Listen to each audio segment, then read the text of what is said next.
오늘 특강의 제목은 신앙생활의 이원론 극복하기. 이원론이란 표현은 좀 들어봤습니까? 어디서 들어보죠? 일반적인 뭐 이런 거 아니에요? 일반 사회에서 안 쓰는 용어인가? 이원론? 저 같은 일반인은 잘 안 써요. 예, 그렇군요. 일반 사회에서는 잘 안 쓰요. 사실 어떻게 교회에서는 잘 쓰나요? 잘 쓰기는 않는데 좀 들어봤죠? 어떤 이미지가 먼저 떠오르세요? 이원론 하면 부정적인 좀. 예. 뭐 이원론이라는 말 자체가 본래 부정적인 말은 아닌데 이제 좀 부정적인 의미로 쓰이는 거고, 지금 우리가 다루려고 할 때도 신앙생활의 이원론, 이 말은 부정적인 의미에서 너무나 이렇게 잘못되게 구별짓는, 두 가지로 나눈다는 의미에서 이원론이에요. 그거를 극복한다. 그래서 이제 기독교 세계관 관점에서 살펴보는 건데요. 이제 여러분들 가지고 계신 교환 그대로 순서대로 나갑니다. 앞에 나오는 거는 그냥 그림, 그 제목에 따른 그림을 제가 열심히 찾아서 좀 연관된 그림을 찾은 것 뿐이에요. 첫 번째, 일단 신앙생활의 이원론이란 무엇인가 5가지로 나누는데, 첫 번째는 이원론은 거룩한 것과 세속적인 것을 나누는 개념. 영어로 하면 secular and sacred. sacred는 좀 거룩하게 구별된 것, secular는 세속적인 것, 이렇게 표현할 수 있죠. 그래서 세상 자체를 이중적인 세계로 보는 거예요. 하나는 영적인, 위로 있는 건 영적인 세계, 좋은 거, 선한 거. 그 다음에 마테리얼, 물질적인 세계, 이거는 영적인 거에 못 미치고 더 나쁜 거, 이런 개념. 영적인 건 항상 좋은 거고, 육체적인 건 항상 나쁜 거고. 이게 이제 성경을 잘못 오해하면서부터 극단적으로 생기는 건데, 사실 초기 성경에서도 초대교회 초기 이단들에서부터 가졌던 사고 방식들이에요. 예를 들면은 육체는 악한 것이다, 육체를 죽여야 된다, 이런 생각. 그래서 고행을 한다든가, 혹은 그래서 요한일서 그런 데에서도 강조하는 게, 예수님이 육체로 오신 것을 부인하는 게 곧 이단이다, 적그리스도다, 이렇게 표현하는 게 이런 그때 초대교회 당시 영지주의라고 하죠. 초기 영지주의에서부터 계속 생겼던 생각들이에요. 근데 이게 왜 중요하냐면, 그때 역사를 배우는 문제가 아니라 오늘날에도 이게 굉장히 팽배하게 많다, 이원론 생각이. 물론 하나님의 나라, 하나님의 세계와 우리 인간의 세계는 구별되죠. 그런 면에서 당연히 이원론적으로 생각을 해야 되는데, 지금 그런 문제가 아니라 이 세상에서 선한 것이 따로 있고 악한 것이 따로 있다는 생각하는 거예요. 이제 그 예를 한번 보세요. 예를 보면은 교회 대 세상. 교회는 거룩한 것, 세상은 악한 것. 이런 기본적인 생각 있잖아요. 보통 이게 교회에서 대표 기도할 때, 하나님 그동안 세상에서 죄악 가운데 살다가 교회에 왔습니다. 아버지 집에 왔습니다. 여기는 거룩한 곳이고 세상은 죄가 많은 곳이고, 이런 개념들이 자연스럽게 있는 거. 예를 들면 예배는 거룩하고 그냥 내가 세상에서 공부하는 건 그냥 세속적인 거고, 목사직은 거룩한 거고 그냥 일반 직장인은 그냥 세속적인 거. 그냥 꼭 나쁘다는 의미는 아니더라도 여기서 표현한 것처럼 lesser, 좋은 거, 스피리추얼, 좋은 것보다는 그냥 좀 그거보다 훨씬 덜한 거, 그런 개념으로 자꾸 보는 거죠.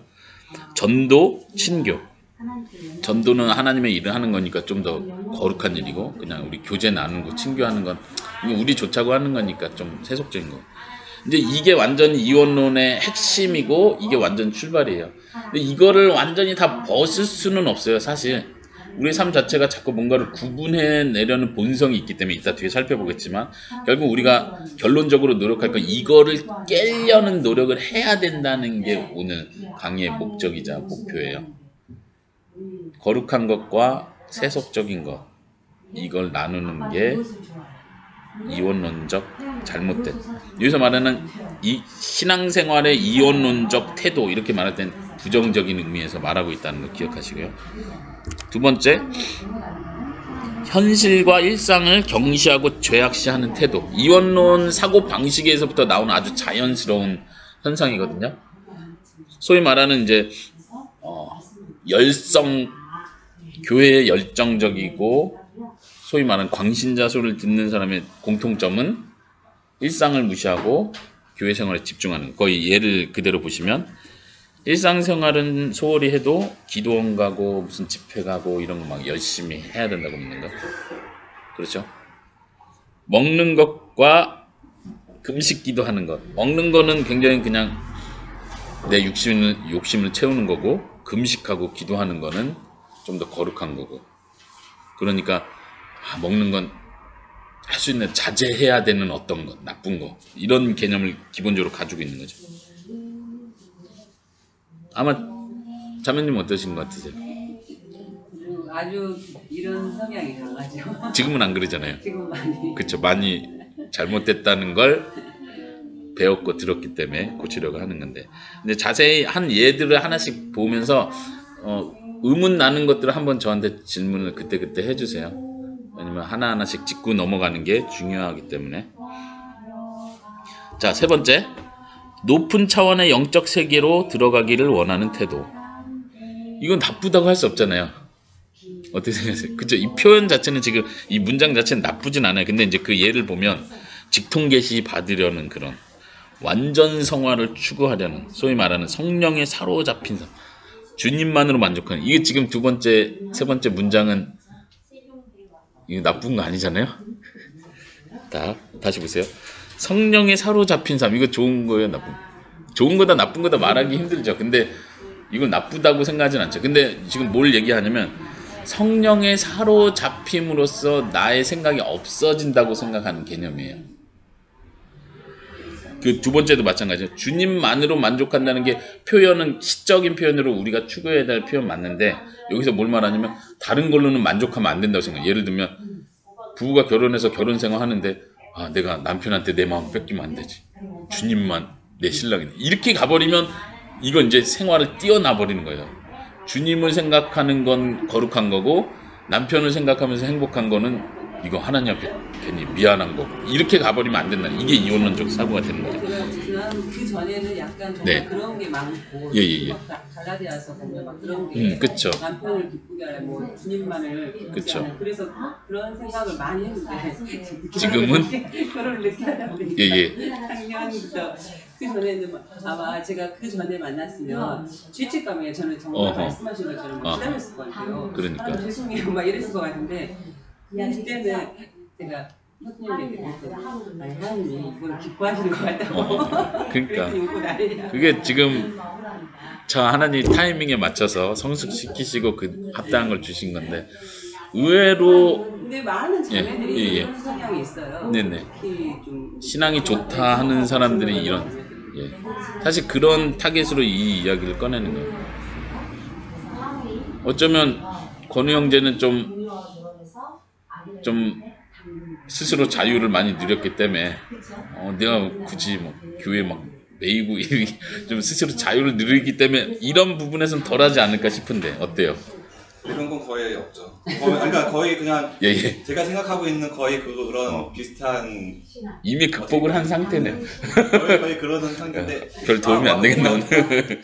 필요한 게 있었는데 지금 그 생각이 안 나고. 한번 생각나는데 적어보시고 이따 질문하세요. 근데도 의외로 나도, 건우가 나를 알지만 저도 어릴 때부터 막 이 고정관념을 깨는 거 엄청 했거든요.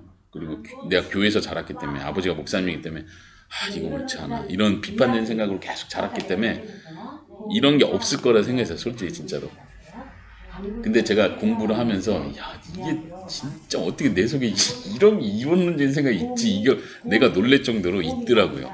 그냥 겉으로 보이는 단순한 뭐 기도하는 거룩하고 일상생활은 부정하고 이런 개념은 아닐지라도 우리 인간 대부분의 본성에 그게 있는 것 같아요. 진짜 그걸 한번 찾아내는 시간이 됐으면 좋겠고, 한번 또 4번으로 넘어가면요, 하나님의 일과 사람의 일을 예리하게 나누는 태도. 거기 예를 보면 쉽죠. 나는 노력하고 하나님은 거기에 대한 보상을 주고, 나는 믿는 일을 내가 하고 하나님은 거기에 대해서 구원하고 대가를 지불해 주시고, 이런 태도. 두 개로 나눠버리는 거야. 하나님의 일이 따로 있고 인간의 일이 따로 있고. 흔히 많이 쓰는 속담 중에 하늘은 스스로 돕는 자를 돕는다, 이런 개념이요. 이것도 굉장히 신앙적인 것 같은데 자세히 보면 신앙적인 개념은 아니에요. 나는 내가 할 일을 하고 하나님은 그 할 일을 열심히 한 사람을 도와주는 일을 하고, 또 혹은 이런 표현, 사람은 죄를 짓고 하나님은 용서하고, 그런 표현도 속담도 있죠. 그냥 인간의 일이 따로 있고 하나님의 일이 따로 있고, 이걸 그냥 구분해 내려는 태도들, 그런 것도 이원론적인 생각에서 나오는 것들이죠.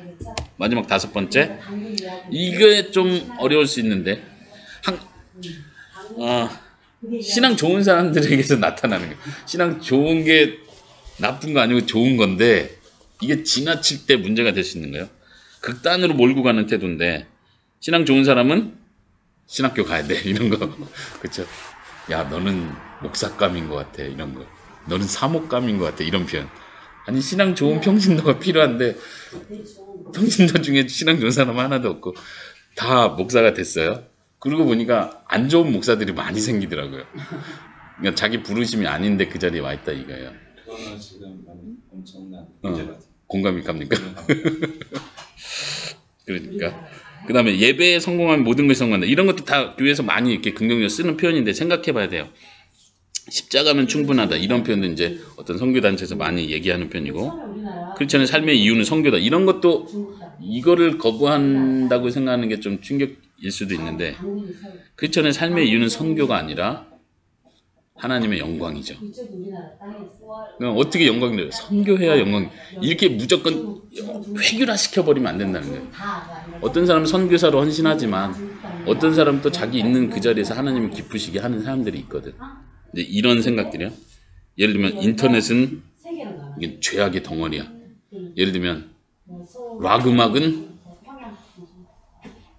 회복이 불가능한 악마의 음악이야. 악마의 음악이야. 악마에게 속한 음악. 하나님께 속한 음악은 클래식. 뭐 이렇게 가버리면 뭐야 클래식. 그러면 안 되죠. 그냥 극단으로 나눠버려서 어느 뭐 이게 좋다 싶으면 이 좋은 극단으로 그냥 몰고 가버리려는 거. 이게 나쁘다 싶으면 이건 무조건 악이다 이렇게 가버리는 태도. 교회 안에 굉장히 많이 그냥 자연스럽게 누가 꼭 그렇게 안 가르쳐줘도 본성상 자꾸 이렇게 가게 돼 있어요. 5가지 정도로 나눠봤고요. 이게 신앙생활의 이원론이다. 네. 그냥 쭉 넘어갑니다. 2번째, 이원론적 신앙 태도가 나쁜 이유, 어떤 그런 결과들을 말하겠죠. 왜 나쁜지, 왜 악한 영향을 끼치는지. 첫 번째가 하나님의 영광과 선물을 무시한다. 하나님의 영광과 선물, 하나님은 모든 것의 주님이시다, 이 표현이요. 모든 영역에 있어서 주님이시다. 예를 들면 모든 음악의 주님이시다. 이 음악은 사탄에게 속했어, 이렇게 말할 수 없다는 거. 감히 하나님이 주인이시다, 모든 것의 주님이시다, 이 표현. 하나님께 속하지 않은 영역이 있나요? 이런 면에서 물론 우리가 소위 말하는 죄, 예를 들면 매춘 사업을 하는 그 사업도 하나님의 것이, 이렇게 표현할 수는 없죠. 그건 죄를 표현하고 있는 거니까. 죄를 표현하고 있는 건 그 죄로서 죄라고 우리가 말하는 거예요. 그런데 이제 거기에 있는, 예를 들면 모든 물건, 거기에 속한 사람, 거기에 있는 모든 물질적인 것이 다 마치 그것 통째로 자체가 죄인 것처럼 대할 수는 없다는 거예요. 이해되십니까? 그 다음 그 옆에 문장, 자연과 일상은 하나님께서 모든 사람에게 베푸신 선물이고 은혜다, 이 표현이요. 이 그림에서 보여주려는데 그냥 일반 자연들. 이 이원론적 생각이 나오는 그 출발점이 어디냐면 타락에서 나오는 거예요. 성경에서 말하는 타락 개념을 어떻게 이해하느냐의 문제인데, 하나님은 처음 천지창조를 하실 때 아름답게 보시기에 좋게 만들었다. 그런데 죄가 세상에 들어와서 어떻게 됐어? 타락했다. 그래서 이 세상이 어떻게 됐어요? 죄 덩어리가 됐다. 그래서 이 세상은 어떻게 돼요? 이건 나중에 다 쓸어버릴 거고 하나님이 새로운 세상을 만들 것이다. 여기서부터 이원론이 나오는 거예요. 여기서 잘못된 개념이 뭐죠? 찾을 수 있어요? 지금 제가 한 말? 타락? 여기 내려와서 나가는 백제. 그렇죠. 그럼 뭐라고 표현하면 좋을까요? 죄 덩어리는 아니지만 어떻게 표현하면 좋을까요? 타락 이후 그 결과를 어떻게 표현하는 게 더 성경적일까요? 타락 이후에 예. 신라를 세웠어요. 타락으로 죄가 세상에 들어왔고 그래서 세상이 것에 모든 죄의 영향을 받았다. 이 세상은 결국 없어져야 될, 심판받아서 없어져야 될 대상이다.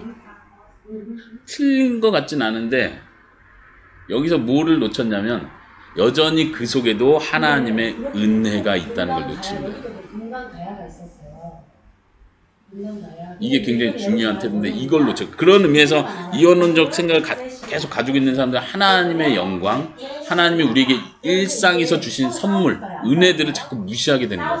아까 말한 것처럼 먹는 거 하나님이 주신 선물이 그 은혜인 거예요. 지금 우리가 죄 가운데 심판을 받고 병이 들고 죽어가지만 그럼에도 불구하고 하나님이 그렇게 그냥 무조건 병들고 죽게 안 놔두시고 먹는 것을 주시고 먹는 것 속에서 기쁨을 주시고 이거 하나님 은혜로 그래도 보존해 주신 것들이 있는데 이것까지 싸그리 무시해버리는 거예요. 먹는 거 죄악된 거 금식해야 돼. 다 통일시켰어. 하나 이렇게 가버린다 이거죠. 우리의 태도가. 일상 주신 것, 일상의 삶 자체도 하나님께서 주신 선물이다.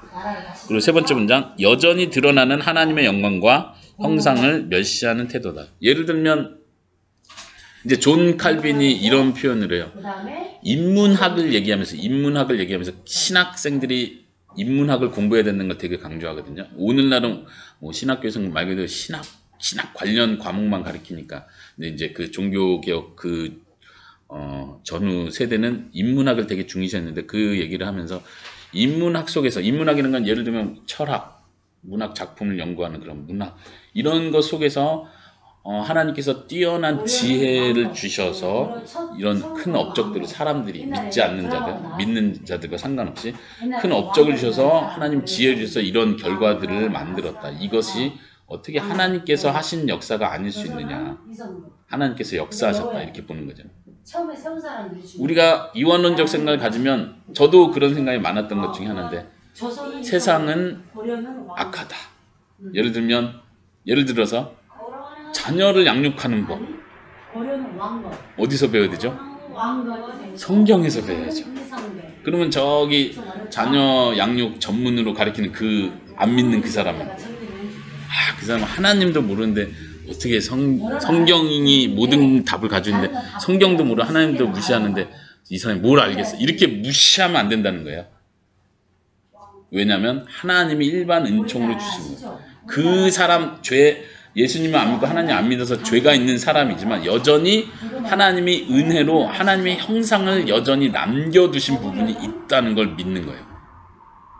이 사람 안에도 믿지 않는 그 사람 안에도 어떤 사람이 과학으로 사회를 발전시켰어요. 과학을 열심히 하나님 안 믿어요. 과학을 열심히 해가지고 사회를 좋게 개발했어요. 그러면 믿는 사람들 생각이 이 믿지 않는 자가 개발한 건 죄악의 도구로 사용하려고 개발한 거. 이거를 우리가 좋아하면 안 돼. 따라가면 안 돼. 이제 그런 태도가 처음 인터넷 막 나왔을 때 기독교들이 이건 죄악의 도구야. 믿지 않는 자들이 세상을 막 다 악의 소굴로 네트워킹 하려고 만든 거.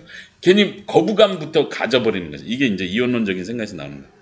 우리가 고백하는 것은 하나님께서 믿지 않는 자들 사이에도 하나님의 형상을 여전히 남겨주셨기 때문에 선한 쪽으로 개발되는 부분도 있다는 걸 인정하는 거예요. 정치도 마찬가지예요. 정치 얘기도 민감하지만 우리 한국에도 기독교인들이 만든 정당이 생겼다 그러면 예수님 믿는 사람 다 여기 지지하십시오. 이 믿는 사람들이 열심히 하나님 나라를 만들어갈 것입니다. 이러면 믿는 사람이 그렇지. 그래도 안 믿는 사람보다 믿는 사람이 낫자고 도장을 찍어줍니다. 이것도 이원론적인 생각이에요. 잘못된 거예요. 왜냐하면 우리가 믿는 것은 믿지 않는 자에게도 정말 선한 양심으로 나라를 세우고자 하는 양심으로 정치를 하는 사람이 있다는 걸 우리는 믿는 거예요. 왜냐면 그것도 하나님의 은혜를 주신 거예요. 이 사회 질서를 유지하기 위해서 하나님이 주신 일반 은총에 속하는 부분이죠. 네. 여기서 한번 적어보시면 일반 은총이라고 한번 적어보세요. 그 첫 번째 하나님의 영광과 선물을 무시한다. 일반 은총. 그 모든 개념들이 일반 은총이에요. 하나님께서 일반적으로 구원받고 못 받고 이 사람들을 떠나서 예를 들면 성경의 표현대로 하자면 하나님께서 선인과 악인에게 비를 내리신다. 이건 일반 은총이에요. 악인에게도 내리시는 그냥 은총 말 그대로. 그렇지만 구원과 상관없지만요. 두 번째로 넘어가면요. 두 번째 문제는 예수님의 성육신을 거부한다. 이거 아까 이제 제가 표현한 거죠. 거룩하신 영이신 하나님이 더럽고 추한 육체를 입고 오셨다? 이건 말이 안 된다. 그래서 이단이 생겼다 그랬죠? 아니, 몰라도 돼요. 근데 우리가 기억해야 될 것은 이게 좀 민감한 부분이 잘 이해해 보세요. 우리는 여전히 계속 이 몸이 썩어 없어질 것, 성경적 표현으로 썩어 없어질 것. 그렇지만 여기 있는 동안은 잘 사용하자. 괜히 이거 고장나서 고생하지 말고. 뭐 이제 긍정적으로 생각하면 우리 몸이 하나님의 성전이니까 거룩하게 해야 된다 이런 생각도 있지만 더 많은 생각은 일반적으로 썩어 없어질 것, 이 세상에서만 쓸 것. 근데 우리가 믿는 것은 뭐예요? 부활 시에 우리의 몸을 다시 입고 부활하는 거죠. 육체의 부활. 예수님의 육체로 오심을 믿는 것처럼 예수님이 육체로 부활하셨다는 걸 믿는 거예요. 그렇죠? 믿죠? 육체로. 지금은 예수님이 육체를 가지고 계신가요? 하나님 우편에 앉아 계신다 했는데 지금은 당연하죠. 네. 내려오실 때도 그럼 우리가 최후의 심판을 받고 천국에 영원토록 계실 때도 예수님 육체로 가지고 계신가요? 근데 그 육체라는 게 지금 우리가 알고 있는 이 육체가 똑같진 않죠. 예, 똑같진 않죠. 그렇죠. 그렇죠. 영광의 몸이라고 성경이 표현해요. 영광의 몸인데 몸이긴 몸인 거죠. 이 개념이 되게 중요해요. 우리가 그 영광의 몸이 어떤 건지 모르는데 분명히 몸이라는 거예요. 소위 말하는 공간을 차지하는 몸, 물질적인 걸로 된. 그렇지만 지금의 상태하고는 차원이 다른 거죠. 이런 면에서 차원이 다른 거예요. 그런 면에서 새롭다라고 표현하는 거예요. 우리의 몸하고 전혀 상관없기 때문에 새롭다고 표현하는 게 아니에요. 이따가 그런 부분을 한번 다시 살펴볼 거고요. 자, 이 복음의 핵심 여기서 한 번 더 설명할 텐데 여기 보시면 복음은 우리를 전혀 새로운 사람으로 만드는 것이 아니라 회복하는 것이다. 회복이란 단어요. 천국은 전혀 다른 세계가 아니라 하나님께서 처음 만드신 그 아름다운 세상을 회복하는 것이다. 죄를 제거하는 것이다. 지금 이 표현을 이해하는 게 중요한데요. 여기서 이원론적 사고가 많이 깨지고 회복될 수 있어요. 자, 왜냐면 우리가 오해하는 게 뭐냐면 누구든지 그리스도 안에 있으면 새로운 피조물이에요. 그 새로운 피조물이란 뜻이 뭐죠? 그때 저국의 강복을 위해서 죄를 여기 나온 거. 다시 번호가 많은 거 다시 생각해 보세요. 누구든지 그리스도 안에 있으면 새로운 피조물이다. 우리 그리스도 안에 있나요? 지금? 지금? 아니면은 우리 지옥 가는 거예요. 아니면 지옥 가는 거예요. 우리 그리스도 안에 있는 거예요, 지금? 그럼 우리 지금 새로운 피조물인가, 지금? 지금? 지금은 아직 새로운 피조물 아니고? 여기 그럴 수도 있. 근데 인간적인 살아있는 동안 또 사람이 어떻게 그때는 그럼 어떻게 되는 거예요? 지금 우리나라가 일본이 다 그건 안 믿는 거지. 진짜로 믿은 게 아니었던 거지. 그리스도 안에 있던 게 아니었던 거지. 그치. 그리스도 안에 있으면 우리가 저는 예수님을 진심으로 믿고 그리스도 안에 있습니다. 그러면 새로운 피조 당연히 그렇죠 라고 대답해야죠. 근데 그럼 뭐가 새로운 거죠? 저 좀 담배 끊었고요. 화 덜 내고 있고요. 그럼 이거 새로운 거 맞습니까? 새로운 건데 여기서 이제 딜레마가 시작되는 거예요. 뭐냐면은 아예 극단적으로 내가 천국 가면 새로운 사람이 된다 이렇게 생각해 버리는 것도 극단이고, 지금 여기서는 그냥 이 정도 변한 것도 그냥 새로운 거다 그냥 이렇게 만족해 버리는 것도 다른 극단이죠. 근데 지금 여기서 그 표현을 하는 거 다시 한번 보세요. 복음은 우리를 전혀 새로운 사람으로 만드는 것이 아니라 회복하는 것이다. 여기서 전혀 새로운 사람이란 표현은 뭐냐면은 아까 고린도전서 5장 17절 그 내용 말하는 게 아니고 내가 최용진이란 인격과 감정과 의지가 있는데 이것과 상관없는 또 다른 나가 생긴다는 뜻이 아니란 거예요. 그냥 나는 나예요. 천국 가도 나는 나예요. 내 정체성은 천국 가도 똑같은 내 정체성이에요. 이게 나라는 거예요. 그런 의미에서 또 다른 나라는 존재가 생기지 않는다는 거예요. 그러니까 나는 예수님을 믿어도 지금 나죠. 근데 새롭다라고 말하는 건 뭐냐면 그 뒤에 나온 표현 회복되었다. 이 차원에서 새롭다라는 표현을 쓰는 거예요. 예, 여기 고민하셔야 되고요. 이거를 좀 더 이해할 수 있는 게 천국에 대한 이야기예요. 그림 나왔는데 천국은 전혀 새로운 세계가 아니라 하나님께서 처음 만드신 아름다운 세상을 회복하는 것이다. 이것도 우리가 헷갈리는 거예요. 왜냐면 천국은 새 하늘, 새 땅, 그리고 이전 것은 없어지고, 그러니까 당연히 그림에서 보는 것처럼 지금 우리가 보는 것과는 전혀 다른, 하나님이 이 세상은 다 없애버리고, 잘 생각해 보세요. 다 없애버리고, 요한계시록에도 표현되죠. 불로 심판하셔서 다 녹여버리시고 전혀 새로운 나라가 내려온다. 우리 이렇게 이해하고 있잖아요. 그런 의미에서 새로운 하늘, 새로운 땅이란 개념이 전혀 다른 개념이라고 생각을 하는 거예요. 자꾸. 그렇지만 하나님께서 천국을 새로 하신다는 건 회복한다는 차원이에요. 본래 하나님이 처음 만들어서 천지 창조할 때 보시기에 참 좋았더라 한 그 상태를 다시 회복하는 차원이에요. 회복한다는 건 뭐냐면 그 뒤에 나온 거로 죄에 대한 결과를 다 제거해버리는 거예요. 아담과 하와의 타락으로 인해서 죄가 세상에 들어왔어요. 근데 그 죄를 다시 제거하는 거예요. 그대로. 죄의 존재를 아예 제거해버려요. 그럼 처음 만든 그 상태로 돌아가는 거죠. 이 개념이 굉장히 중요해요. 지금. 여기서 이제 고민이 될 수도 있어요. 여기서 잘 이해를 고민하셔야 돼요. 생각하셔야 돼요. 그런 똑같은 의미로 우리의 새 사람 개념을 이해하는 거예요. 우리가 새 사람이 된다고 했을 때 아까 말한 것처럼 지금 최용진, 나라는 정체성이 싹 없어지고 새로운 하늘나라에서 하나님이 선물로 주는 새로운 최용진이라는 존재가 딱 생겨나서 이게 없어지고 내가 딱 와가지고 이제 옛날에 내가 소위 성경적 표현으로 옛사람이 일어나고 새 사람이 싸우고 있고, 그러니까 나는 옛사람은 예수님 믿기 전에 내 정체성인데 새로운 사람은 하나님께로부터 온 새로운 사람인데 이 두 사람이 싸우고 있는 것 같은 성경의 표현은 그런 표현을 쓰고 있어요. 우리가 이해할 수 있도록 하기 위해서 그런 표현을 쓰고 있는 게 맞아요. 그런데 이게 이제 실존적으로 철학적으로 실존적으로 내가 두 존재가 살고 있다는 뜻이 아니에요. 나는 이렇게 분리될 수가 없는 존재예요. 이게 이제 우리가 소위 말하는 성경적 용어, 성경적 표현을 그대로 쓰다 보면 우리가 스스로 헷갈리는 부분들이에요. 마치 이원론적 생각 그대로 가요. 거기서부터 이제 초대교회 이단들이 계속 생긴 거예요. 그래서 우리 속에 영이 있는데 영은 깨끗한 거고 우리 육체에 속한 우리 자신은 악한 것이다. 죽여야 된다. 이렇게 가서 영과 육이 싸우는 개념으로 계속 어떤 신앙의 그림을 그려가는 거예요. 거기서부터 이원론이 계속 생기는 거예요. 지금 이제 여기가 그 핵심이죠.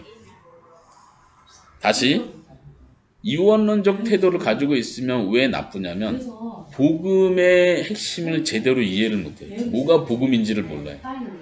마치 전혀 새로운 세상이 오는 게 복음이라는 생각을 해요. 지금 이제 특히 3번은요 뭐냐면은 천주교가 가지고 있는 생각과 개신교가 가지고 있는 생각이 갈라지는 부분이에요. 천주교는 어떤 생각을 가지고 있냐면 하나님의 은혜가 나는 내 자신이 그대로 있는데 하나님의 은혜가 딱 나에게 주입된다고 믿어요. 주입. 그러니까 내가 변화되고 내가 성화되어가는 그런 개념이 아니라 하나님의 은혜가 나에게 어떤 독립된 존재로 나에게 주어진다고 믿어요. 그리고 내가 신앙생활 열심히 하고 기도 열심히 하고 어떤 공덕을 쌓아서 이 위의 단계 새로운 세계로 들어간다고 믿어요. 아까 이원론 하면서 높은 차원의 영적 세계로 들어가는 것 3번 표현했었잖아요. 우리의 일상생활은 저버리고 우리는 영적 세계로 들어가야 된다라고 생각하는 거. 이게 천주교에서 되게 중요하게 보는 신학적 교리예요. 뭐냐면은 우리가 구원받는다는 건 전혀 새로운 세계로 들어가는 것이다. 그래서 이제 천주교에서도 극단적인 천주교 교리는 어떻게 가냐면 신과 사람이 하나가 된다고 믿어요. 영적 세계로 들어간다. 그게 이제 베드로전서에 나오는 신의 성품에 참여한다. 신의 성품에 참여하는 자가 되게 하려면 이거를 어떻게 해석하냐면 우리가 신격화돼서 우리도 신일 합의를 이룬다. 이렇게 봐버리는 거예요. 이게 천주교 교리의 극단이에요. 이제 이런 교리들은 뉴에이지 사상에도 다 나타나죠. 신일 합이라는 우주의 길을 받아서 우리가 우주와 하나가 된다. 이런 범신론적 사상도 다 그런 면에서 천주교하고 통하는 거예요. 천주교도 결국은 그렇게 가는 거예요. 우리가 영적 차원으로 올라가서 아까 표현한 전혀 새로운 내가 되는 거예요. 이제는 인간적인 나는 없어지고 영적인 나가 생기는 거예요. 이렇게 구분해버리는 거예요. 이게 천주교 교리인데, 천주교 교리인데 이게 기독교 개신교 안에 굉장히 많이 들어와 있는 거예요. 영향을 성분을 받아버리는 간단하게 그냥 예로 얘기를 해도 될까요? 예, 한번 해주라고? 우리는 예. 우리는 그냥 환자입니다. 환자인데 그냥 암에 걸린 환자입니다. 병원에 들어가 있어요. 이게 지금 세상의 병원이에요. 그래서 암세포를 회복시키지 않으면 평안할 것이고, 아니면 암세포를 다 이제 빼면 이거에 대해서 제거되는 그런 제거하는 개념. 그러니까 지금 병원에서의 그 환자가 우리들이고, 병원에서 환자가 우리들이고, 그 암세포는 제거되는 그 암세포를 하나씩 제거될 때마다 그 사람은 회복 단계를 가서 예, 좋은 표현이에요. 하고, 예. 그다음 그 암세포 제거를 안 당하고 계속 이제 이 세상이랑 하는 사람들은 계속 암세포를 지니고 있는 거. 예. 예. 단 그렇게 쉽게 그냥 저는 예. 했거든요. 예. 새 사람이 된다는 표현이 그거죠. 암세포가 완전히 없어요. 제거된 상태. 그리고 병원에서 어느 정도 나와서 이제 그러면 이제 문제는 뭐냐면은 아까 말한 지금 내가 예수 그리스도 안에 있고 지금 내가 새 사람이라고 했어요. 이 개념이 뭐냐 이거죠. 이거는 암세포가 제거되기 시작하는 거를 뜻하는 거예요. 시작됐다. 그런 의미에서 새 사람이라는 거예요. 이제 우리가 마태복음을 살펴보자면 마태복음에서 하나님의 나라가 이미 임했다. 이 말은 시작됐다는 뜻이에요. 하나님의 나라가 지금 이 세상에서 완성되진 않았어요. 하나님의 나라가 예수님의 오심으로 예수님의 통치가 시작됐고 예수님의 나라가 복음을 통해서 전파되기 시작해요.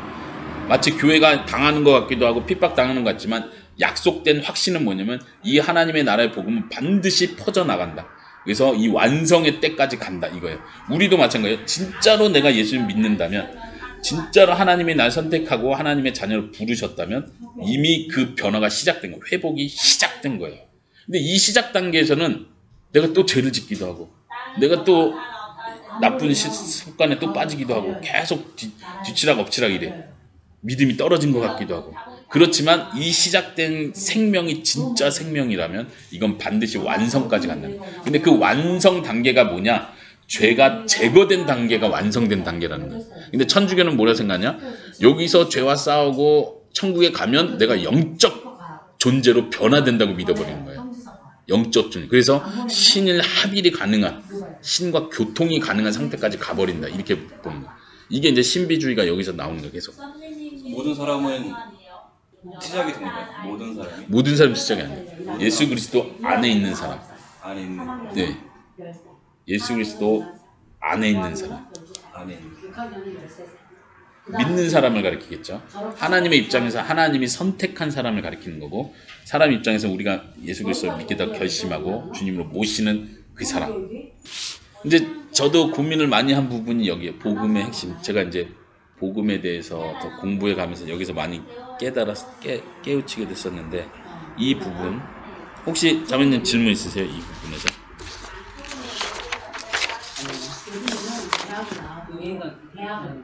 도움이 되는 것 같아요. 네, 넘어가겠습니다. 4번. 진정한 성화의 삶을 살지 못한다. 다 연결되는 건데요. 똑같이 연결되는 부분인데, 이 내가 새로운 내가 된다는 생각을 자꾸 하니까, 그러니까 전혀 다른 내가 된다. 예를 들면 아까 말한 대로 성령 충만한 삶, 성령에 이끌리는 삶, 이걸 생각할 때 자꾸 우리는 전혀 다른 내가 된다고 생각하는 거예요. 소위 말하는 자기를 부인하고 성령 충만하다는 개념은 어떻게 생각하냐면, 나라는 정체성이 없어지고 나는 아무 생각도 없어.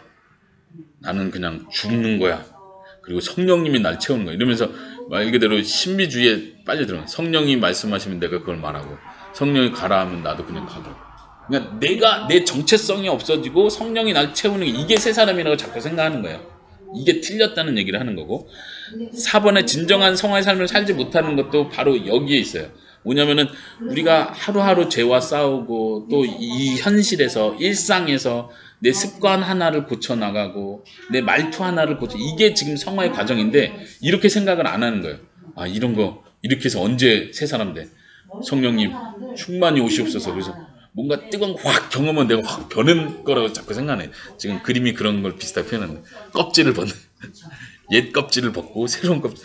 이거는 천국 갈 때 이런 극적인 변화가 일어나는 거예요.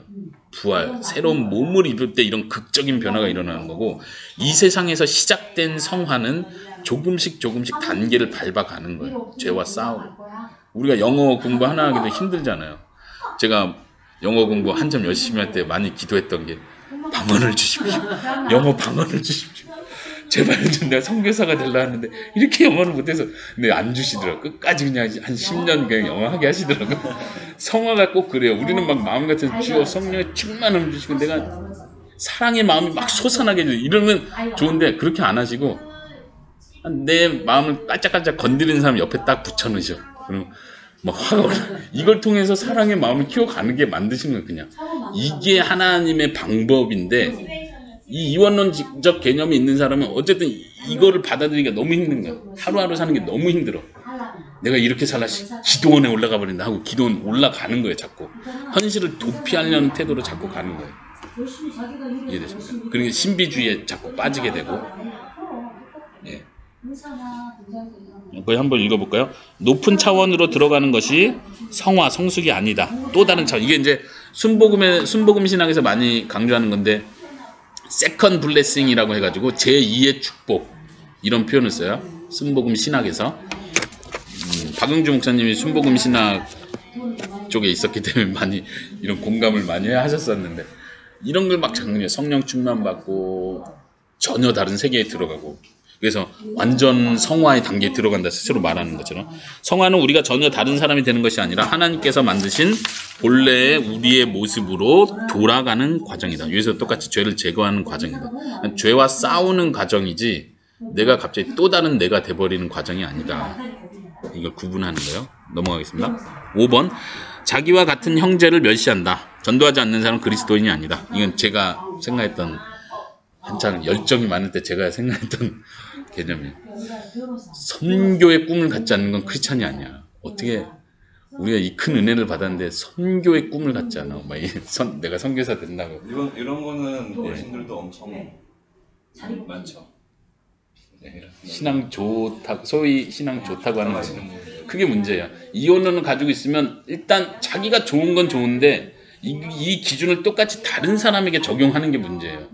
왜냐면 하나님께서는 각 사람을 다르게 만드셨어요. 이걸 인정하는 게 저도 굉장히 오래 걸렸는데, 예를 들면 기도 많이 하는 거 좋죠. 항상 기도하라고 명령하셨고, 예수님도 기도에 본을 보이셨고, 어느 신앙 위인도 열심히 기도하는 사람. 그러니까 우리 모든 크리스찬은 기도하는 사람이 되어야 되죠. 이 말까지는 맞는데, 여기서 뭐가 문제냐면 저는 5시간을 기도합니다. 몇 시간을 기도하세요? 1시간도 기도 못하세요? 크리스찬이 아니군요. 이렇게 가버리는 거예요. 이게 문제라는 거예요. 이원론적 생각을 가지고 있는 사람들은 극단으로 자꾸 치우치는 거예요. 아까 1번 신앙생활의 이원론이란 하면서 1번에 5번 한번 보세요.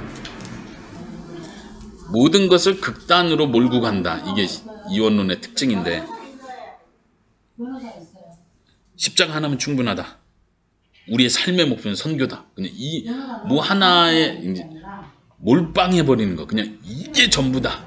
그러면 솔직히 이제 이런 사람들 보면 선교가 전부다라고 말하는 거 굉장히 긍정적으로 좋은데, 문제는 뭐냐면 그건 이웃 사랑은요. 그러면 이웃 사랑보다 이게 더 중요하다. 이걸 구분해 내는 거예요. 그러니까 이웃 사랑하고 있는 사람이 가소로워 보이는 거예요. 지금 이웃 사랑이 중요한 게 아니라 영적인 구원이 더 중요하지. 이렇게 자꾸 모든 것을 높낮이로 구분해 버리는 거예요. 그러니까 무서운 게 그거예요. 자기가 신앙적으로 굉장히 충만되어 있고 어떤 경험들이 있으면 나머지 자기의 어떤 단점들, 잘 못하는 거를 합리화시켜 버려요. 그 은사주의자들의 특징이 그런 거예요. 이 말 습관이 안 좋아가지고 예를 들면 치유의 은사를 받았는데 능력이 있어, 막 직통계시도 받고 예언도 하고 치유의 은사를 받았는데 말이 거치죠, 은사자들이. 그러면 뭐라고 하냐면 이 말이 거친 건 자기 성격이 아니라 이거 하나님께서 나를 통해서 강력하게 말씀하시는 거라고 변명해버리는 거예요. 이건 변명이에요. 아까 말한 것처럼 전도에 열심인 사람이 자기 가족을 잘 안 돌봐. 부모님, 아버지께 효도를 잘 안 해. 그러면서 하는 말이 내가 하나님께 지금 바치는 부모님을 뒤로 하는 거라고. 이거는 하나님 앞에 용서받을 수 있는 게 아니에요. 그런데도 합리화를 시켜버리는 거예요. 이게 무섭다는 거예요. 사회생활도 마찬가지예요. 교회는 열심히인데 정작 직장에서는 굉장히 게으르고 자꾸 뭐 신호에 모임한다고 일은 안 하고 이렇게 빠지려고 하고 뭐 교회 일이 한다고 일을 안 하고 그러면 세상 사람들이 볼 때는 아 참 있는 사람 좀 더 성실하게 해주면 정직하게 해주면 고마울 텐데 이런데 이 사람 말하기는 나는 주님의 일이 우선이에요. 이렇게 버리면 할 말이 없는 거예요. 진짜 할 말이 없는 거예요. 아, 저 사람은 그냥 그런 사람이구나 하고 제껴버리는 거예요. 이때 되면 이제 벌써 우리가 너무 이원론적인 생각 때문에 도리어 세상에 욕을 받게 되는 거예요. 사실은. 이게 참 힘들죠. 예, 계속 할까요? 네. 자, 자기와 다른 형제를 멸시한다. 예, 제가 많이 반성하고 있는 부분이고요. 6번. 스스로 힘들어한다. 이건 당연히 따라오는 결과예요. 왜냐면 자기가 완벽하지 않거든요. 근데 우리는 성령 충만해서 완벽해졌다라고 자꾸 자기 암시하려고 그래요. 나는 이제 새 사람이 되었어. 그러니까 옛사람은 완전 없어져야 정상이야. 근데 자기가 또 죄를 짓고 나면 너무 이걸 못 견뎌 하는 거예요. 죄책감에 못 사로잡히는 거예요. 그쵸? 공감하십니까? 7번은 극단적인 사회 개혁론이나 세상을 등지는 태도에 빠진다. 이게 결론, 자연스러운 결론이죠. 이 그림에 보면은 십자군 전쟁인데 십자군 전쟁 때 모토는 하나예요. 하나님의 영광을 위하여 싸운다. 우리의 성질을 점령한다. 방법? 어쨌든 정복할 수 있는 방법은 다 동원한다. 뭐 칼을 쓰든 뭐 잔인하든 상관없어요. 하나님의 이름으로 그냥 하면 되는 거예요. 이게 무서운 거예요. 크리스찬들의 무서운 결과를 가져오는 거예요. 사회 변혁을 하는 것도 좋은데 이걸 마치 무슨 우리가 소위 말하는 대중문화와 전쟁을 일으켜야 한다는 개념으로 대중문화를 말살시켜야 하는 어떤 이런 너무 막 공격적인 자세로 막 가려고 하는 거. 두려움에서 나오는 태도거든요. 그게. 예를 들면 이 예는 좀 안 맞고. 예, 거기 가로 한 대 보면은 사탄의 세계를 정복해야 한다. 혹은 반대로 이 세상은 없어질 세상이다. 세상을 등지는 태도죠. 이제 제가 개인적으로 중고등학교 때 좋아했던 찬양 중에 죄 많은 이 세상은 내 집 아니네. 내 모든 보아는 저 천국에 있네. 이 노래를 부르면 막 마음이 뜨거워지는 거예요. 아, 죄 많은 이 세상 그래. 내가 이 학교 생활도 힘들고 학교 생활 힘들 때마다 죄 많은 이 세상은 내 집 아니야. 나 어차피 떠날 사람이야. 막 이러면서 일상을 소홀하게 되는 거죠, 결국. 이게 참 무섭습니다. 이제 경숙자매님은 이제 어느 정도 이런 시야를 가지고 가정을 꾸리셨으니까 감사하지만 이런 개념이 안 된 많은 가정들이 깨지는 걸 우리가 아마 주위에서 많이 봤을 거예요. 신앙은 있는데 특히 여자분들이 주부들이 가정을 뒤로 한 채 교회에 너무 헌신해 버리는 거 굉장히 경계해야 될 거예요. 왜냐면 믿지 않는 남편을 돌아보고 남편에게 본이 되고 순종하는 태도로 가족을 돌보는 일이 하나님이 주신 사명임에도 불구하고 이걸 등져버리는 거예요.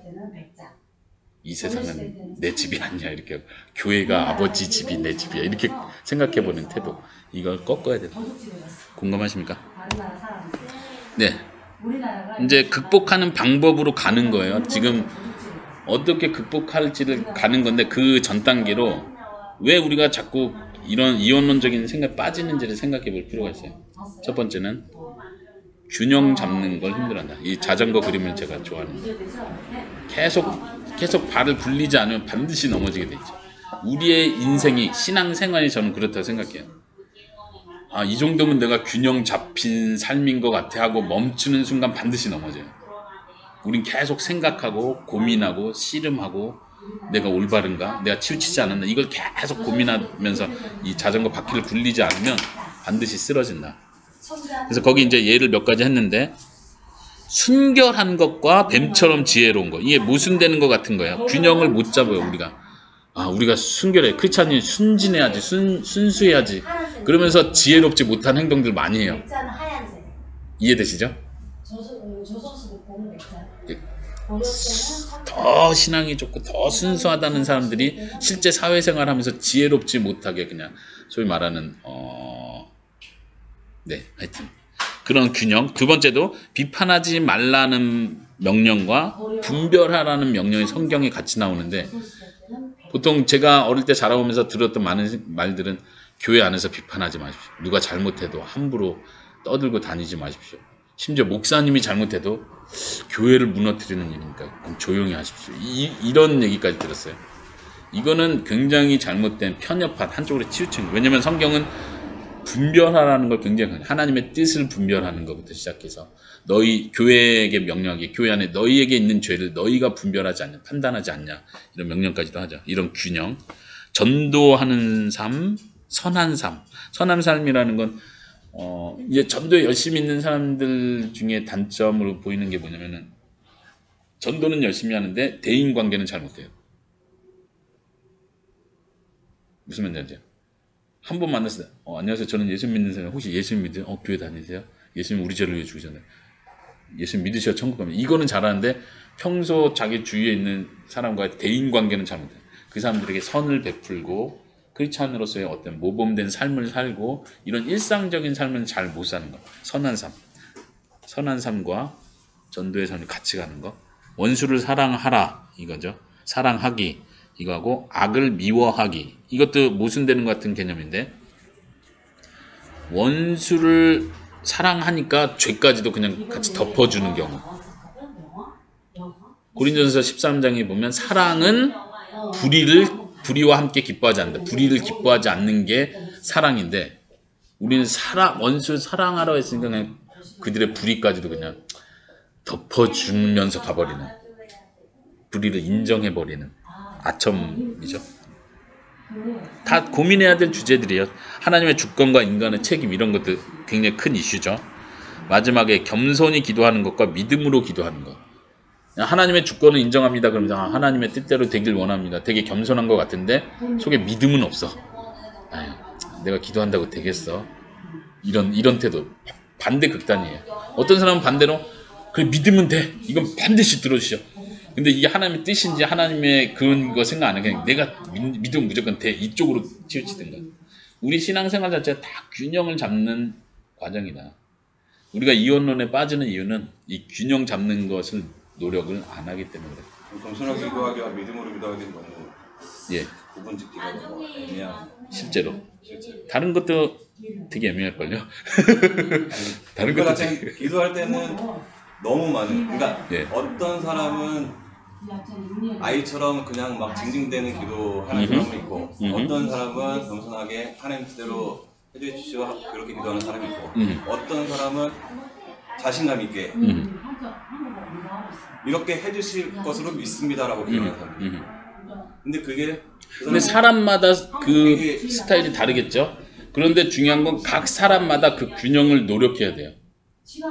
각 사람마다 믿음이 강한 사람은 겸손한 걸 좀 배워야 되고 너무 겸손만 강조한 사람은 도리어 과감하고 담대한 기도를 배워야 되고 각 사람마다 그 균형을 계속 노력해야 돼요. 언제까지? 죽을 때까지. 이 정도면 되겠어라고 생각하는 그 생각이 위험하다는 거예요. 이 정도면 된다는 생각. 예를 들면 나도 나름대로 예전에 이렇게도 치우쳐봤고 저렇게도 치우쳐봤는데 내가 신앙생활 이렇게 오래 하다 보니까 기도는 이렇게 하면 되더라고. 이렇게 답이 나와버리면 그게 위험하다는 거예요. 그럼 답이 없는 게 균형이 답이 없는 게 아니라 끝까지 노력한다는 거죠. 내가 지금 이쪽으로 치우쳤나? 또 이쪽으로 치우치고 있구나. 사람은 딱 이렇게 균형을 못 잡아요. 반드시 못 잡아요. 자전거 혼자 이렇게 못 서 있는 것처럼. 묘기하는 그런 의미에서. 그러면 언제 이게 멈추냐? 천국 가면 멈춰. 왜냐면 천국에선 죄가 제거되기 때문에. 천국에선 우리 속에 균형을 못 잡는 이유는 죄가 있기 때문에 자꾸 이쪽으로 치우치고 이쪽으로 이런 욕심이 계속 번갈아 가면서 나타나는 것 뿐인데 천국에선 죄가 제거되기 때문에 균형을 잡아버리는 거예요. 그러니까 이 세상 사는 동안은 죽을 때까지 균형을 잡아야 된다. 오케이, 넘어가겠습니다. 두 번째, 극단을 동경한다. 이 똑같은 표현인데요. 사람이 첫 번째 거 균형 잡아야지. 그래야 공감하는 것 같은데 두 번째는 굉장히 전곡을 찌르는 거야. 극단으로 치우치면 사람이 좋아해요. 왜냐면 균형 잡는 거 싫어하니까. 여기 얘 나온 거 보세요. 선교를 위해 직장을 포기한다. 이거 좋잖아요. 깔끔하잖아요. 그래 마음이 후련하다. 그래 그래 주님만 의지하자. 이제 신학생들 특히 이제 목사님들 개척교회 하시는 분들 이런 태도가 되게 많아요. 뜨거우니까 목사가 됐고 뜨거우니까 개척을 하는 건데 그래 다 내려놓고 이제 주님만 바라보고 맨 땅에 헤딩하자. 그리고 하나님이 하늘에서 생활비부터 시작해서 다 하늘에서 떨어주기를 바라는 태도로 가버리는 이게 극단이거든요. 근데 저는 이제 박용진 목사님하고 개척 그런 이야기 나눌 때도 그랬죠. 절대 그렇게 하면 안 된다. 돈 벌어야 된다. 개척 때는 돈 벌어야 된다. 생활할 수 있는 여건을 만드는 후원자를 모집하는 일도 자기 발로 뛰어야 되는 거고 사람의 도움을 구하는 것도 자기 발로 뛰어야 되는 거고 만약 아내가 할 수 있다면 아내가 일을 찾아 나서는 것도 같이 기도해야 될 제목이고 근데 이제 극단적인 걸 편하게 생각하는 심성이 우리 속에 있다는 거예요.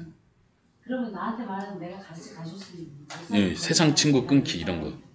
이제 우리 혁진 형제님 생각하면서 제가 조심스러운 게 이건 절대 세상 친구를 끊으면 안 되는데 갈수록 이제 점점 없어지는 거지.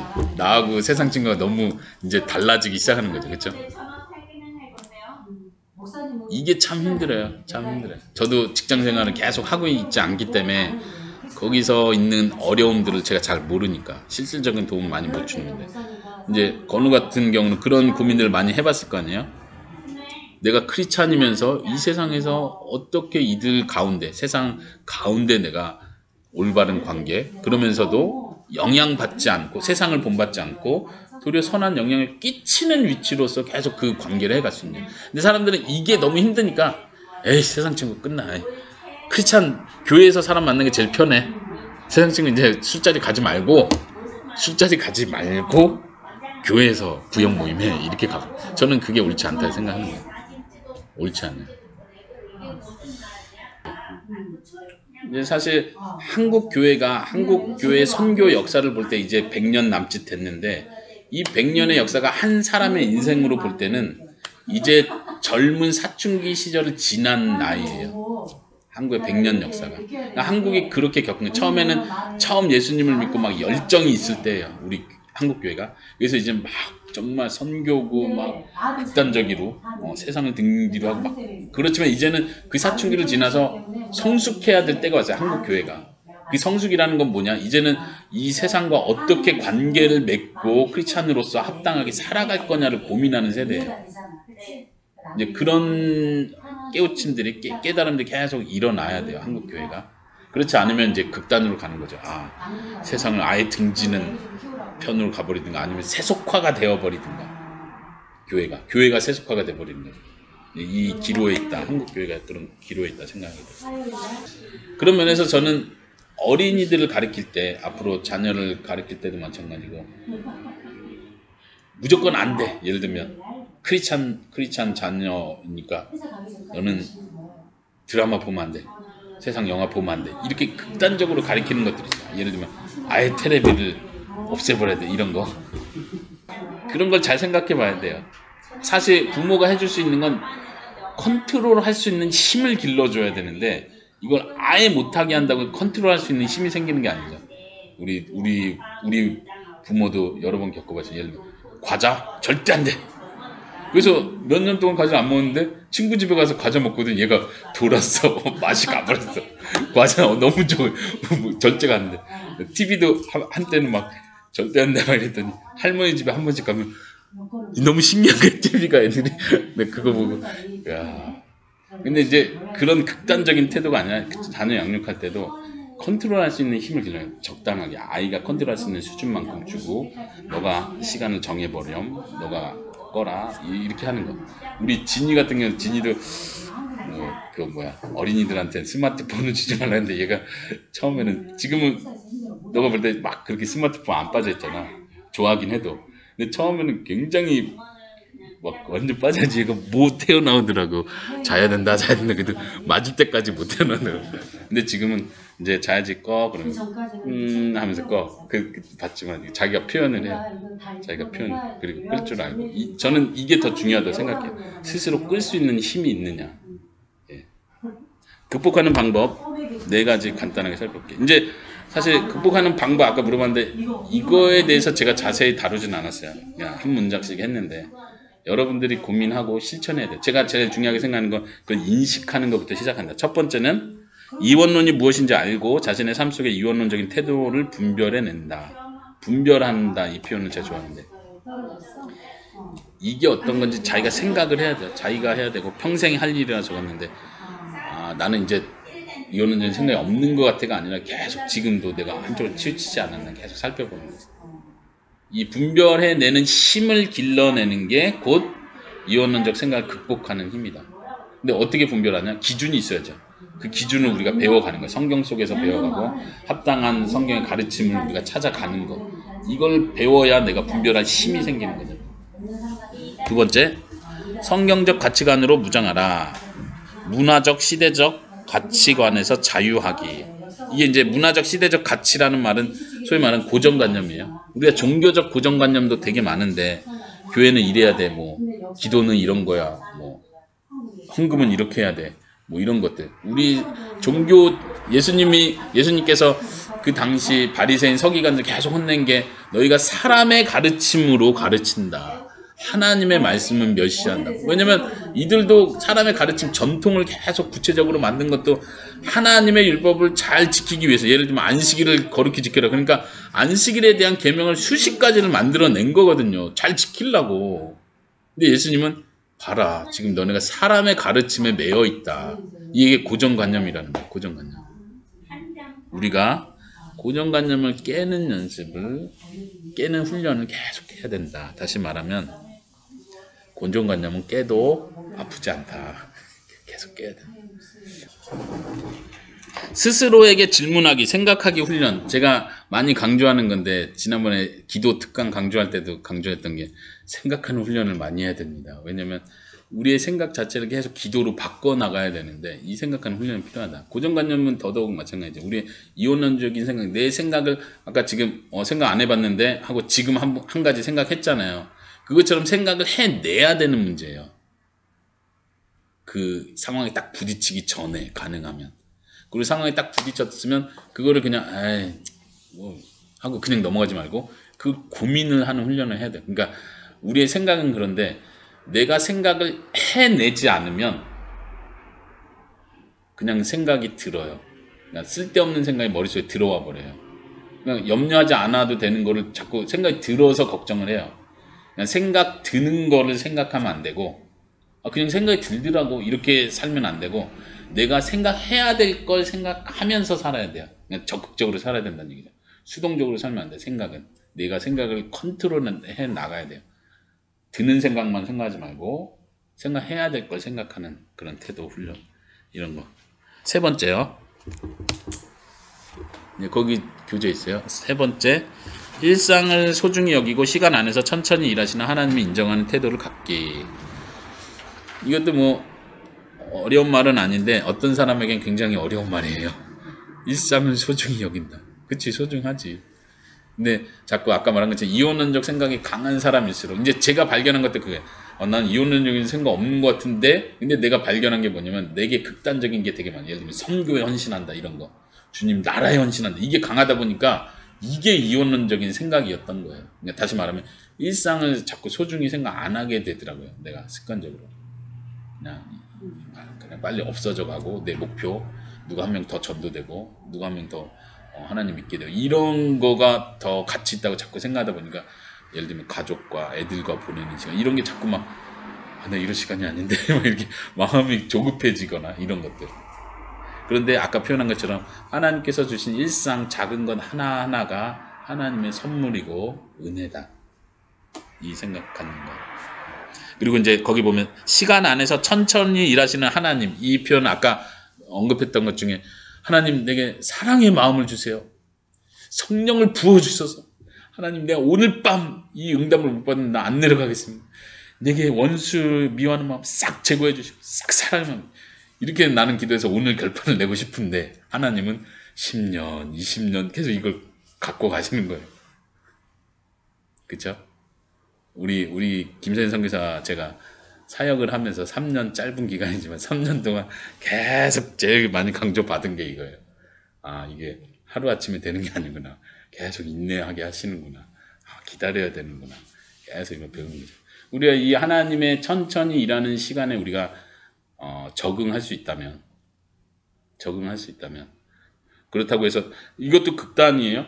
하나님이 천천히 일하시니까 세워라 내어라 그냥 걱정하지 마. 이렇게 게을러져 버리면 안 되고, 반대로 하나님이 지금 당장 해주셔야 돼.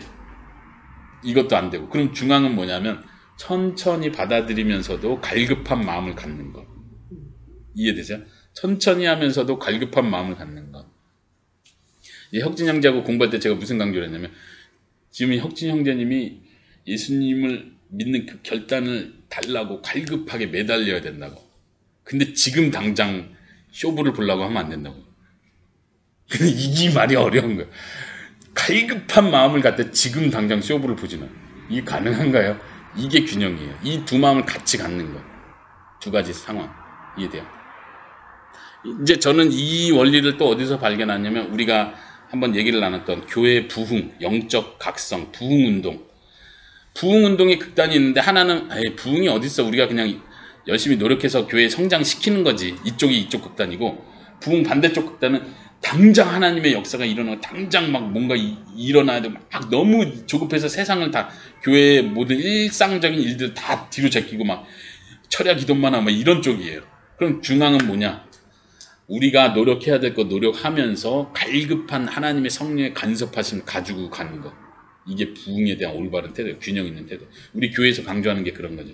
우리 교회가 꾸준히 선교하고 전도하고 말씀 가르치고 하지만, 우리가 성숙해 나가야 돼가 아니라 하나님이 이 사람들의 마음을 갑작스럽게 움직이실 그날이 있다. 부흥의 때가 있다는 걸 믿고 기도하면서 우리의 일상을 계속 가는 거예요. 이 태도. 맞나요? 사업에 성공할 때도 마찬가지죠. 사업에 성공하려면. 그거의 예를 잠깐 들어주세요. 예, 들어주세요. 그거는 그냥 아주 쉽게 우리 그 세계에서 보이는 회의, 북한을 위한 뭐 한 G20이다 뭐 지금 해서 그런 거 있을 때 타결되는 건 거의 없어요. 모임 자체에서 갈급함이 있지만 그게 항상 그게 삶이야. 그게 인생이야. 거의 그런 식으로 돼요. 예로 들었어요. 맞아요. 그러니까 인생이 사실 그건데, 이게 신앙이 들어가고 나면서부터 이게 이상해져, 생각이. 초자연적인 걸 자꾸 바라게 된다고. 이걸 깨버리는 게 되게 힘들고 어려워요. 그럼에도 불구하고 여전히 하나님을 인정하는 거예요. 그렇지만 일상을 그냥 살아가는 거예요. 이게 참 괴롭고 힘들다. 아까 표현한 것처럼 역사가 뭐 별일 없이 그냥 하루하루가 지나가는 것 같은데 100년을 되돌아보면 어마어마한 역사의 획들이 있었던 거죠. 그러니까 예를 들면 마틴 루터의 종교개혁, 이거 몇백 년을 지나도 그 마틴 루터가 그 95개조 방방문을 그 어디 문에다 못 박을 그 역사적 순간 막 이런데, 그 당시에는 아무 일도 아니었던 거예요. 그냥 평소에 이렇게 그냥 하던 대로 그냥 하고 그냥 아무 일도 없이 그냥 지나갔던 사건이에요, 사실은. 이런 작은 하나하나의 일들이, 예를 들면 이거 지금 여기서 공부하는 거 별거 아니. 근데 어쩌면 10년 뒤에 오늘 이 순간을 생각하면서, 그때 그 조금 생각 바뀌었던 게 어마어마하게 내 생각을 바꿨네, 이렇게 오는 거예요. 하나님께서 그런 패턴으로 역사하신다는 걸 인정합니다. 마지막, 본성상 힘들다는 것을 고백하고 성령님의 도우심을 겸손히 구하자. 이게 이제 결국은 다시 신앙으로 돌아오는 거죠. 전제는 뭐냐면 내 본성, 죄의 본성으로는 불가능하다는 걸 인정하는 거예요. 균형을 잡는 것도 마찬가지고, 내가 더 지혜롭게 어떤 뭔가를 할 수 있다고 생각하는 것도 하나님 앞에서 겸손하게 내려오는 것. 그리고 하나님의 도우심을 구하는. 여기서도 마찬가지 균형이죠. 하나님 도우심 구하라는 말이 자기 노력 안 해도 된단 말이 아니죠. 계속 분별하고 고정관념을 깨려고 노력하고 일상을 열심히 살아가면서 하나님의 도움을 구하는, 같이 가는 거죠. 네.